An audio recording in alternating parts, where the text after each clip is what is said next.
Welcome. In this video I will show you how to measure the stress levels and blood oxygen levels on Samsung Galaxy Watch Ultra 2.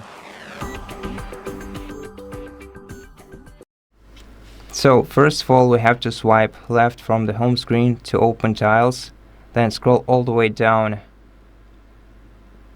and tap plus.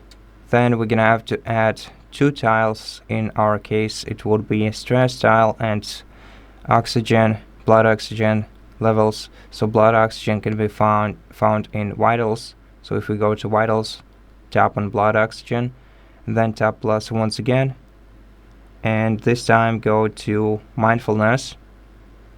In mindfulness you're gonna have to find and select stress, and after that we're gonna have to wear our watch slightly above the usual position of our wrist and make sure that it sits firmly.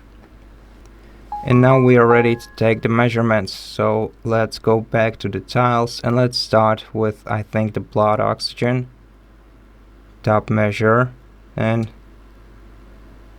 make sure to read the instructions and do accordingly to them. So as you can see, we have to place our elbow on a table and hold the wrist near the heart. So let me do that. And now let's tap OK, and let me finish the measurement.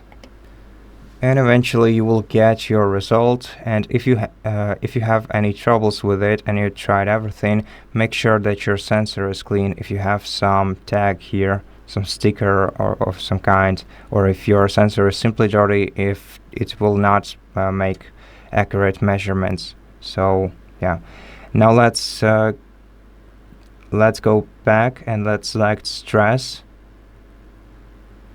and let me wear the watch once again slightly above the wrist, about the regular position on the wrist.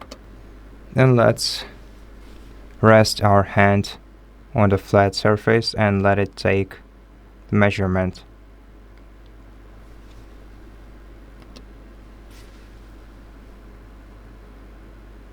And you'll get your result. And yeah, that's basically it. Thank you for watching this video. If it helped you, please consider subscribing to our channel, leave us a like and a comment below, and I'll see you in the next one.